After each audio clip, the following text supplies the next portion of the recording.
Magandang araw kaibigan! Tuloy po kayo sa Felicidad's Channel. Sa mga kwento ng buhay at pag-ibig na hinalukay sa natatagong baul ni Felicidad. Pero bago po tayo magpatuloy, huwag niyo pong kalilimutan na i-like ang video, i-subscribe ang channel, at i-click ang notification bell para lagi kayong updated sa mga parating pa na upload.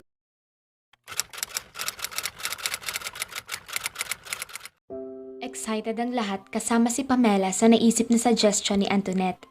Pinagagawa sila ng budget plan para sa kanilang sariling dream wedding para maging inspirasyon sa ibang ikakasal. Sa sobrang excited ng lahat ay hindi na nahintay ng kanyang mga tauhan ng deadline para magsumite. Kahit si Pamela mismo ay naging abala para sa kanyang dream wedding. Pero medyo magastos ang kasal na gusto niya. Pero dahil kailangan nilang palabasin na maganda at mura ang kasal na ilalagay nila sa next issue ng kanilang magazine, habang ginagawa niya ang listahan niya sa gabing iyon, ay dumating si Datu. Nasurpresa siya sapagkat ang akala niya ay hindi pa ito babalik. Ang sabi nito ay mawawala raw ito ng 2 linggo. Ngunit 1 linggo pa lamang ay narito na uli ito. "Bakit nandito ka na?" Kumunot ang noon nito. "Akala ko pa naman ay matutuwa ka at masusurpresa sa maaga kong pag-uwi. Nagulat lang ako kasi nung nagpaalam ka, magtatagal ka. Pero syempre, masaya ako na nandito ka." Niyakap kaagad niya ito. Hindi na yata siya masasanay kapag wala ito sa kanyang tabi. Mahirap ang kalagayan niya na nasasanay na talaga siyang parati lamang itong naroon sa tabi niya. Ang tagal nang iginawa ditong halik sa kanya. "He missed me too? Obviously." Tiningnan nito ang ginagawa niya. Anong mga iyan? Masaya ito sa ginagawa nila. Noong una, akala niya ay mahihirapan siyang maging boss at boyfriend si Datu. Pero napakalawak ng pangunawa ng lalaki. Madami itong suggestion na nakakatulong sa kanya. Open sila sa isa't isa sa ideya na makakapagpalago sa magazine nila. Alam na niya ngayon na magdating sa trabaho ay hindi ito magiging sagabal sa kanya. He knew what they were doing. Kung sa bagay, ano nga bang dapat niyang asahan sa isang negosyanteng tulad nito? Hindi ito ang tipo ng negosyanteng sasabak sa isang larangan na walang kaalaman dito. He simply was too smart for that. Anong mas pipiliin mo? Tuxedo or barong? Barong. Tumaas ang isang kilay niya. Akala ko mas gugustuhin mong magsuot ng tuxedo. Ngayon, alam ko na. Naniniwala ka ba na alam mo na ang lahat tungkol sa akin? That I am not a mystery to you anymore? Bakit mas gusto mo ang barong? Tanong ni Pamela. Siguro dahil lumaki ako sa Pilipinas at mas matimbang ang pagiging Pilipino ko. Sagot ni Datu. Gusto ko kapag kinasal sa Pilipinas ganapin. Parehas tayo gusto ko sa Pilipinas kasama ng aking pamilya. Paano mo ngayon makukuha ang mga foreigner bride na magugustuhan ng ating magazine? Syempre, need natin ng mga gimmick. Siguro magugustuhan nila ang destination wedding. Mag-e-enjoy sila sa mga location na ating ipapakita at kung magkano ang kanilang magagastos. Masayang kwento ni Pam. Sa palagay ko, maganda nga yung ideya na yan. Pero may mas maganda pa diyan. Ano? Iwanan mo na yung ginagawa mong yan and take me to bed. Kaagad siyang sumunod sa lalaki. Madalas siyang magising ng gabi. Kapag naghahanda ng umalis si Datu, hindi kasi siya sanay na may kasama siya sa bahay kaya mababaw ang kanyang tulog. Ngayon ay hindi na siya nagigising sa gabi sapagkat hindi na ito umuwi pa. Pakiramdam niya ay mag-asawa na sila ni Datu. Kasal na lang ang kulang. Ang sarap sa pakiramdam na kapag gumigising ka ay mukha ng lalaking mahal mo ang masisilayan mo. Pakiramdam niya, habang tumatagal ay lalo itong gumagandang lalaki sa kanyang paningin. Siguro, iyon talaga ang nagagawa ng tunay na pag-ibig. Habang nakikilala niya si Datu ay lalo siyang napapamahal dito. They were meant to be together. Mahirap na para sa kanyang makita ang sarili na iba ang makakasama niya sa buhay. Nang magising siya ay nagluto kaagad siya. Isang malaking dahilan din si Datu kung bakit parati ng puno ngayon ang kanyang refrigerator. Nakakabili na rin siya ng mga pagkain kay dati ay hindi niya dinadampot sa grocery. Bumali na rin siya ng bigas para kung gusto nilang kumain ng kanin ay madali silang makakapagluto. Nang magtungo ito sa kusina ay nakabihis na ito. May ilang damit na rin ito sa kanyang apartment. Hinagkan kaagad nito ang kanyang pisngi. Kung ganoon ba naman ang ganoon ang sistema, tuwing umaga ay buo na ang araw niya. Nang matapos ang almusal ay naghiwalay na sila. Pagdating niya sa opisina ay nakita niya ang folder na nagmula kay Antoinette. Detalyadong impormasyon na ipinasa sa kanya ni Antoinette. Parang gawa ng isang wedding coordinator na sanay sa paghahandal ng kasal. Kompleto iyon hanggang sa sketch ng damit na magiging abay nito. At hindi lamang basta iyon sketch, kundi sketch ng isang sikat na designer. Napamulagat ang mata ni Pamela sa laki ng budget para sa wedding na gusto ni Antoinette. Alam niya sa katulad niya at sa kanilang mga readers ay hindi makaka-afford ng ganoong kasal. Siguro ay hindi nito nauunawaan na hindi kagaya niya ang mga ordinaryong tao ang gumagastos ng ganoong kalaki para sa dream wedding. Kaagad niyang pinuntahan si Antoinette sa opisina nito. Gusto rin naman niyang i-congratulate ito sa ginawa nito. Pero mas magandang mabasa muna niya lahat ng detalye ng isinumidi nito. Bahagya siyang na-curious nang malaman niyang ang groom nito ay barong din ang isusuot at hindi tuxedo. Hindi imposible na Pilipino ang fiancé nito. Kung mayroon man, sapagkat kaibigan nito sina Datu. Wala ang sekretarya niya nang dumating siya sa opisina ni Antoinette. Kaya kumatok siya sa opisina nito, nakatalikod ito sa kanya at nakaupo sa high back chair nito. May kausap ito sa telepono. Wala akong pakialam kung makita niya. Mas gusto ko ngayon, Datu. Lalabas na sana siya sa pinto pero nakuha niya ang interes sa sinasabi ni Antoinette. Sino ba ang kausap nito? Si Datu ba? Wala siyang ideya.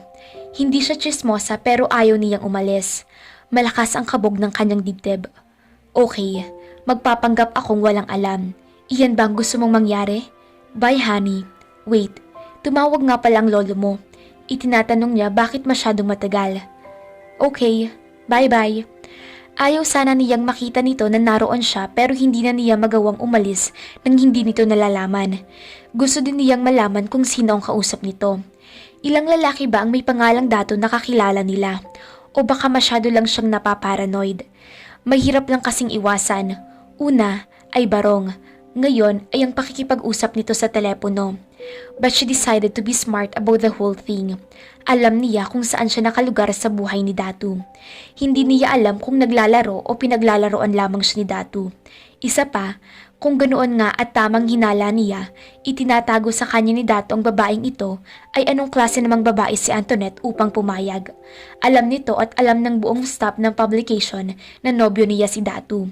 Alam din iyon sa Pilipinas. Nasabi na niya sa kanyang inang lahat. Hindi ka ba marunong kumatok? Seryosong tanong ni Antoinette. Pasensya na, kumatok ako, baka hindi mo narinig kasi may kausap ka. Idadaan ko lang sana ito sa'yo. Kaagad niyang inilapag ang folder. Mahusay ang pagkakagawa, pero may mga iniwan akong notes, sabi ni Pam. May mali ba? Tanong ni Antoinette. Binuklat nito ang folder, binasa nito ang mga notes niya. Ngumiti ito sa kanya. Naisip ko kasi na budget wedding yung ating ginagawa, kaya may mga dapat palitan sa costing. Masyadong mataas. Paliwanag ni Pamela. Kaya dapat nating pag-usapan. Okay, gagawa na lang ako ng adjustment. Nagkamali ako, dapat hindi ko lahat inilagay ang detalye ng sarili kong kasal. Para kasi yan sa nalalapit kong kasal. Really? Congratulations then. I guess your fiancé is a Filipino. Yes. Ibig pa sana niyang magtanong ngunit halata ng atong ayaw magbanggit ng ibang detalye. Hindi na siya nagsalita.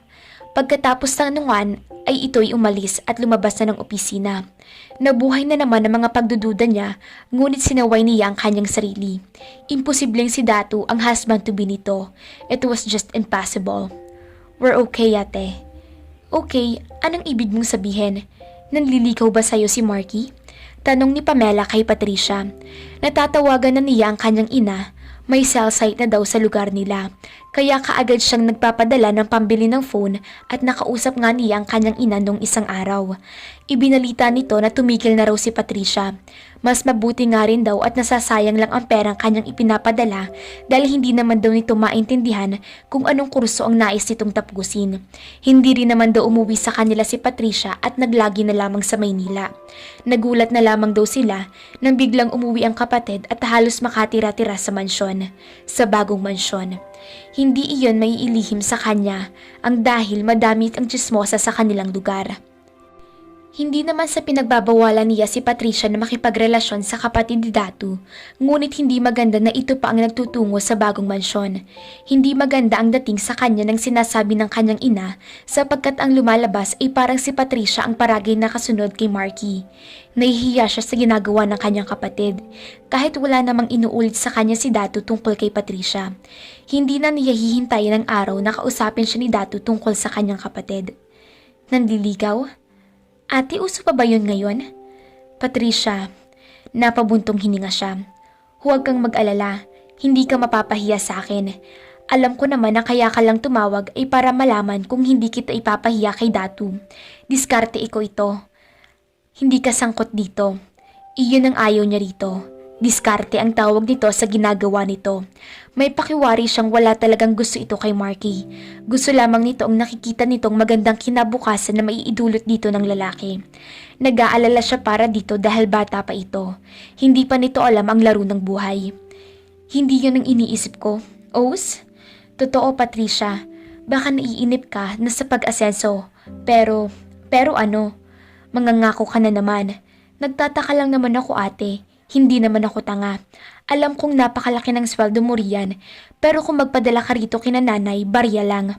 Patricia, totoo naman, alam mo bang matagal nang may idinadaing sakit ang tatay? Ni minsan ba, naisip mong patingnan sila sa doktor? May sakit ba sila? Walang sinasabi sa akin ng nanay. Dahil alam mong hindi magsasabi sa iyo ang nanay. Lalong hindi magsasabi ang tatay sa iyo. Nahihirapan siyang kausapin ito. Mahirap ipaliwanag dito na hindi niya maibigay ng buo sa mga ito ang pera sapagkat ayaw niyang patigil-tigil ang paggawa sa bahay nila. Naisip din niya na kung magpapadala siya ng malaking halaga para sa isang negosyo ay matatanda na ang mga magulang niya upang magsimula na naman ng panibago. Gusto niyang magretiro na ang mga ito. Iyong magre-retiro sa isang magandang bahay at magpapadala na lamang siya ng pera bilang allowance ng mga ito. Sa palagay niya ay higit pa sa sapat ang ipinapadala niya sa mga ito. Hindi rin nagbabanggit ang kanyang ina na kailangang magtapatingin sa doktor ng mga ito. Pakausap kay nanay.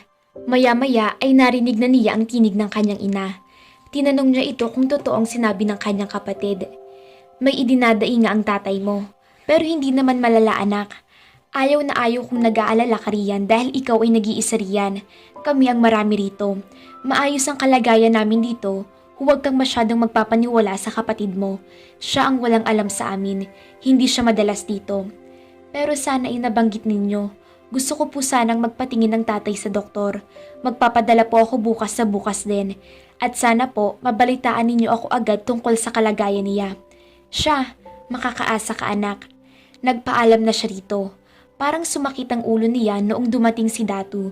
May dala itong mga pasalubong sa kanya na para bang kung saan ito nanggaling. Gumising ka ng maaga para bumili ng mga yan? Tanong ni Pamela. Isang tawang isinagot niya dito. Naisip ko kasi wala ako masyadong naiibigay sa'yo. Ang babaeng nagbibigay ng sobrang saya sa buhay ko wala man lang akong naiibigay. Samantalang ang ibang babae kung ano-ano ang nahihingi sa akin. Kasi iba ako sa kanila, sagot ni Pamela. Let me put this on you. Inilabas ito ang isang kahon ng alahas. It was a set. Alam niyang milyones ang halaga niyon sa Pilipinas. They look lovely on you, baby. Hindi mo naman ako kailangang bigyan ng mga ganitong bagay. Hayaan mo na. Masaya ako na kasama kita. Inangkin nito ang mga labi niya. Thank you. Inihanda na niya ang kanilang hapunan. Habang kumakain ay saka niya naisip na sabihin dito ang tungkol kay Antoinette. Naisip niyang hindi siya matatahimik hanggat hindi niya nakikita ang reaksyon nito sa sasabihin niya. Casual na ikunento niya dito ang nangyari kanina. Maliban na lamang sa pagkarinig niya sa babaeng may kausap ito sa telepono. She did not want to scare him away. Kumunot ang noon nito. Ikakasal na si Antoinette? Hindi ko alam. Talaga? Akala ko ba magkaibigan kayo? Oo, pero hindi ganun ka-close. Sila ng lolo ko ang malapit. Siya nga pala, kumustang trabaho mo? Hindi siya naging komportable sa tila pag-iwas ito sa usapan. Ngunit naisip niyang baka binibigyan lang niya ng labis na kahulugan ang simpleng ginagawa nito. Maybe the story just bored him. Muli, kaagad niyang inisip na hindi dapat siyang kabahan dahil tamang hinala lamang ang nasa isip niya. Ngayon lang niya naranasan ang maging ganitong kasaya sa piling ng isang tao na alam niyang tunay na nagmamahal sa kanya. Parang hindi niya mapaniwalaan ang lahat. Tumawag ako sa kapatid ko. Naulit ni Patricia sa akin na may unawaan na daw sila ng kapatid mong si Marky. Hindi ko alam. Hindi naman kami masyadong nag-uusap ni Marky. I see. Kung walang kaso rito ay wala ring kaso iyon sa kanya. Gumiti siya rito. Kailan ka pa naging pinakagwapong lalaki sa planetang ito? Simula nung araw na mahalin mo ko. He was right. Hinila siya nito patayo at ito inupo sa kanyang silya. Saka siya pinakandong dito. Sinabi nito sa kanya na kung inaalala raw niya ang relasyon ng mga kapatid nila sa Pilipinas, kung mayroon man ay huwag daw niyang isipin iyon. Wala raw epekto iyon sa kanila. Napansin niya na masyadong may inaalala ang lalaki. May problema ba? Tanong ni Pamela. Wala. Sigurado ka? Pwede mo namang sabihin sa akin ng kahit na ano. Sigurado ako. Pagod lang ako, baby. Tayo na sa kama. Magkahawak kamay silang pumasok na sa kwarto. Nakumpirma niyo nang hinala niyang nasa ibang estado na ang relasyon nila. It had become deeper. One more step and she had a feeling they would feature their wedding in the magazine. She smiled at the wonderful thought. May sakit ang pamangkin mo. Hindi ko naman maintindihan sa kapatid mo bakit hinayaang lumala. Bago dinala sa isang espesyalistang doktor. Balita ng kanyang ina. Natatakot si Pamela para sa lagay ng kanyang kaisa-isang pamangkin. Lumabas na ang test result at ayon sa doktor na tumingin ay may butas ang puso ng bata. Napakabata pa nito para sa ganoong karamdaman. Kaagad dinala ang bata sa isang ospital sa Maynila para doon ipagamot. Nay, walang problema sa gastusin. May pera ako. Malaki ang magagastos anak. Kahit na, kaya natin yon. Sige. Hihintayin ko ang padala mo. Tingnan nyo ang laman ng bangko after 1 hour, inay. Pumunta po kayo sa ospital na may pinakamagagaling na doktor. Ilagay ninyo sa private room, wag sa ward. Gusto niyang umuwi sa Pilipinas at kasuhan ng doktor na nag-findings. Gusto niyang nasa tabi siya ng kanyang pamangkin na tanging sa larawan lang niya nakita. Aminado siya na masyado siyang naging busy kaya hindi siya nakakauwi. Kahit pwede na siyang makauwi sa Pilipinas. Wala siya sa Pilipinas nang manganak ang kanyang kapatid. Kahit ang mag-first birthday ang bata ay hindi rin niya napuntahan.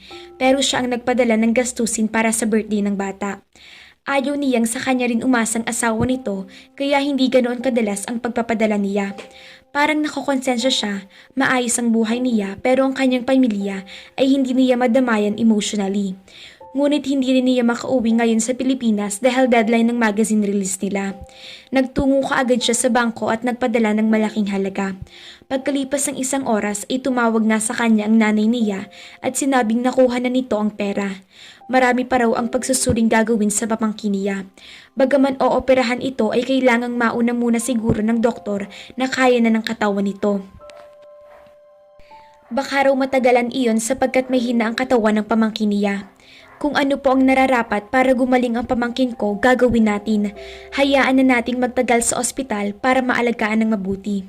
Salamat anak. Huwag mo na kaming alalahanin dito.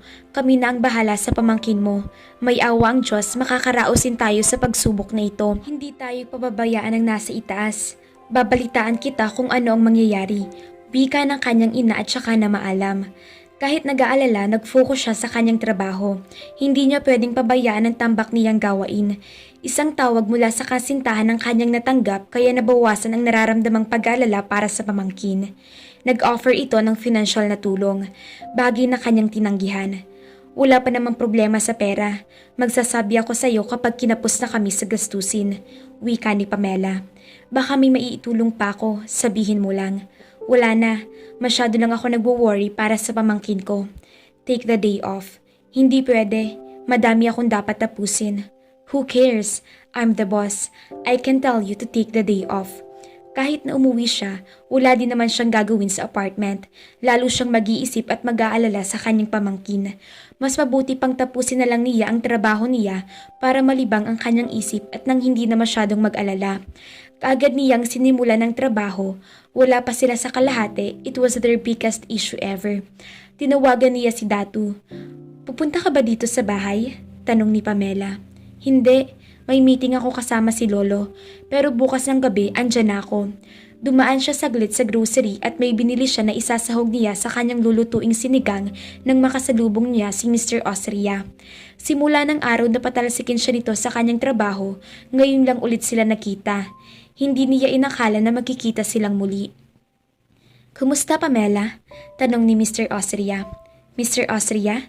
sagot niya sa lalaki. Hindi niya gustong makipagtsikahan dito, lalo na't hindi magandang huli nilang pagkikita. "Congratulations on your magazine." Isang tango ang isinagot niya sa lalaki. Hindi niya alam kung anong inig ang ipinagkakahulugan nito sa kanyang sinabi. Pinilit niyang maging maganda ang bagong issue ng kanilang magazine para manguna sa market. "Pwede ka bang makausap? Tungkol saan?" "About business. Ang alam ko, wala na tayong dapat pag-usapan tungkol sa trabaho. Si Dato dapat ang kinakausap mo tungkol sa bagay na yan. Editor-in-chief lang ako. Tungkol sa bagay na yan, ang gusto kong pag-usapan natin.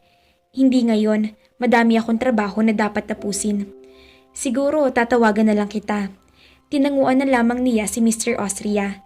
Malapit na ang winter kaya nararamdaman na niya ang lamig ng hangin na dumadampi sa kanyang balat. Kaya nagmamadali na siyang umuwi. Ang sabi ng kanyang ina ay tatawag ito sa kanya. May masamang balita na hatid ito sa kanya. Hindi raw naging mabuti ang kalagayan ng bata. Dala ng stress at pagod ay nagkasakit na rin ng kanyang kapatid.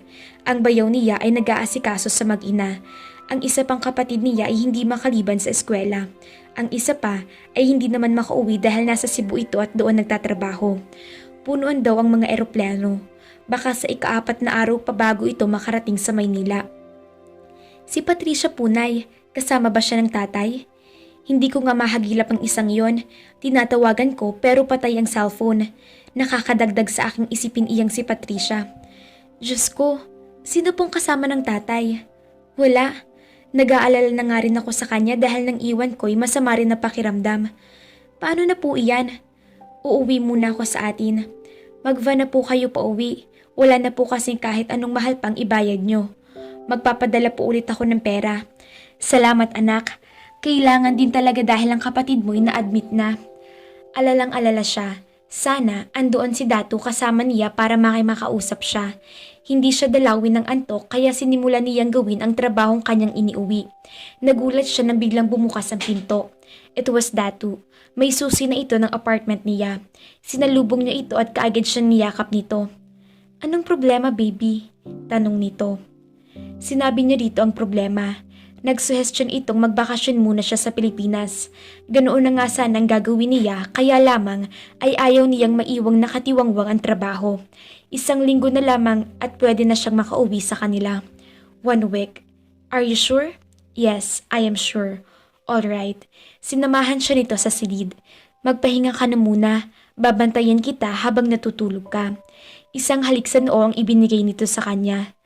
Maniwala ka sa akin, maayos din ang lahat. Ang akala niya ay hindi siya makakatulog ngunit nang nagmulat siya ng mga mata ay maliwanag na sa labas. Nakahanda na rin ang almusal niya. Sa buong 1 linggong iyon ay hindi nawala sa tabi niya si Datu, maliban na lamang kapag nasa kanyang-kanyang opisina sila. Masaya siyang malaman na bumuti na ang pakiramdam ng pamangkin niya at maisasagawa ng operasyon dito. Ang kapatid naman niya ay nailabasan ng ospital. Ang kanyang ama ay sumama na rin sa Maynila. Si Patricia sa wakas ay nagpakita na. Hindi raw nito alam na kinokontak ito. Sa huling gabi niya sa Manhattan ay magkasama sila ni Datu. Hindi ka ba sasama sa akin pag uwi ng Pilipinas? Kahit gusto kitang samahan, alam mo naman ay madami akong trabaho na hindi ko pwedeng maiwan ng biglaan. Sa susunod baby, sasama ako. Pagkatapos ay niyakap siya ng lalaki. Nandito ka pa? Napatingin si Pamela kay Antoinette. Ngumiti siya rito. Nag-overtime siya dahil marami siyang naiwang trabaho nang umuwi siya sa Pilipinas. Nagtagal siya ng 2 linggo roon. Marami siyang nagawa sa pagbalik niya. Para siyang na-paranoid, labis na guilty. Kumuha siya ng educational plan para sa pamangkin niya. Naglaan din siya ng emergency budget para dito kung sakaling mangbiglaang hindi siya makontak ng mga ito. Kasama na roon ang para sa gamot ng pamangkin niya na espesyal at napakamahal. Kailangan nitong uminom ng maintenance meds dahil sa operasyon ito. Natuklasan niyang 2 buwan na palang walang trabaho ang bayaw niya kaya nagbigay siya ng pera upang makapagsimula ito ng negosyo. At nang dumaing si Patricia sa kanya, hindi man ganoong kaluwag sa kalooban niya, ay binigyan niya ito ng malaking allowance. Ang nanay niya ay binigyan din niya ng pera. Napakalaki ng bawas sa ipon niya pero hindi siya nangihinayang. Higit na malaki ang kasweldo niya ngayon kumpara sa dating pinasukan niya. Ang bilis talagang maubos ng pera. Napakatagal pinag-ipunan pero sa isang saglit lang ay halos maubos at walang matira. Pero para sa kanya ay bali walang maubos ang pera basta maging maayos ang kalusugan ng kanyang pamilya. Mabuti na lamang at naging masinop siya pagdating sa pera. Ngayon, panatag ng isipan ni Pamela dahil ayos na ang kalagayan ng pamilya niya sa Pilipinas. Sa bahay na sana niya gagawin ang tambak niyang trabaho pero lalo lamang niyang naaalala si Datu. Iyon na yata ang pinakamatagal nilang hindi pagkikita mula nang magkaroon sila ng unawaan. 2 linggo na siya sa Manhattan pero hindi pa rin sila nagkikita. Ilang ulit na itong tumawag. Mayroon lamang daw naging aberya sa California kaya hindi ito makaalis doon. Hindi pa ako makakauwi. Hindi pa tapos ang mga inaayos ko dito. Okay, pero mag-iingat ka. Kumain ka sa oras at baka magkasakit ka ha. Paalala ni Pam kay Datu. Huwag ka na magpapagabi masyado at mukhang masama ang panahon. Nag-ayos na siya ng gamit at umuwi sa bahay para doon na tapusin ang trabaho. Pero hindi niya magawa ng maayos ang trabaho. Lagi niyang naiisip ang kasintahan nang biglang tumunog ang cellphone niya. Hello? Can't fly tonight, bad weather. I miss you. I miss you too, baby. So, you're supposed to fly back tonight and you didn't tell me. It's supposed to be a surprise. I've been calling you sa landline. Where are you? Bahay. Workaholic. I miss you so much. I do, too, baby. You sound funny. God, I wish you were here. I hate the weather. Me too.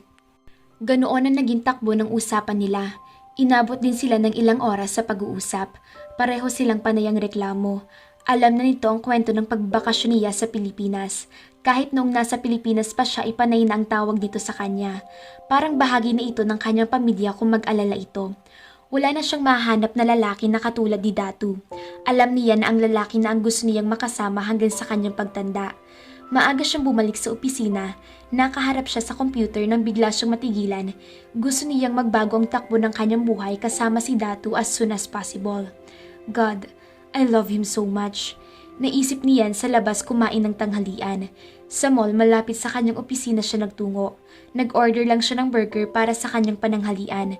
Hindi pa niya napapangalahati ang kanya kain nang lumapit sa kanya si Mr. Austria. Hello? Isang tango lang ang isinagot niya sa lalaki. Sinundan siya ng lalaki.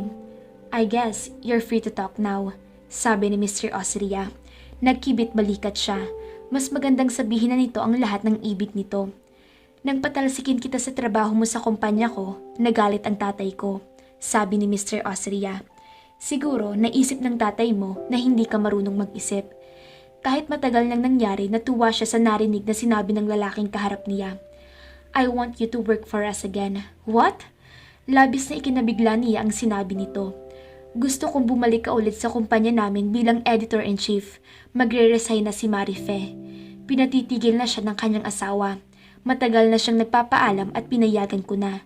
Kaya gusto ko ikaw nang pumalit sa kanya. Sabi ni Mr. Austria kay Pam. Hindi niya malaman kung matatawa siya o maiiyamot sa sinabi ng lalaki sa harapan niya.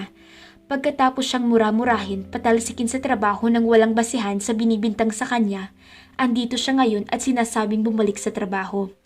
Bigla yatang nabaligtad ang sitwasyon. O baka naman, lumuwag na ang tornilyo sa utak ng lalaki at hindi na nagawa pang mag-isip.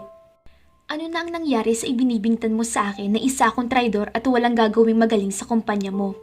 Hindi nito direktang tinugon iyon. Pwede nating maayos ang lahat. Dodoblehin ko ang sweldong natatanggap mo ngayon. No, but thank you for considering me. Masaya ako sa trabaho ko ngayon sa mga tao na nagbigay ng tiwala sa akin. Baka magbago pang desisyon mo. How about dinner tonight? May tao ba talagang kagaya ni Mr. Austria? Gagawin ang lahat makuha lamang ang gusto. Anong akala nito? Nasasama siya dito? Isa lamang ang pumasok sa isip niya. Hindi marunong humawak ng negosyo ang lalaking ito.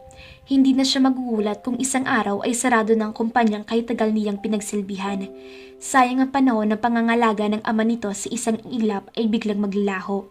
Siguro ay wala na itong maisip gawin. Iiwanan na siya ng taong tunay nitong pinagkakatiwalaan. Kaya pikit mata muli siyang inalok ng trabaho. Gusto sana niyang sabihin na tingnan niyang option ng iba pang tauhan nito pero ayaw na niyang makialam pa sa lakad ni Mr. Austria. I'm sorry, but I am very much in love with Datu. Besides, I'm not in the habit of dating pigs. See you around. Aniya saka tumayo na. She was still mad but all in all, it still felt good to make the man eat dirt. Nakaka-relate ako mga ka-felicidad. Pagdating talaga sa pamilya, napakalambot ng puso nating mga Pinoy. Kagaya ni Pamela, wala siyang pakialam maubos man ang lahat ng ipon niya para sa dream house na ibibigay sa kanyang magulang.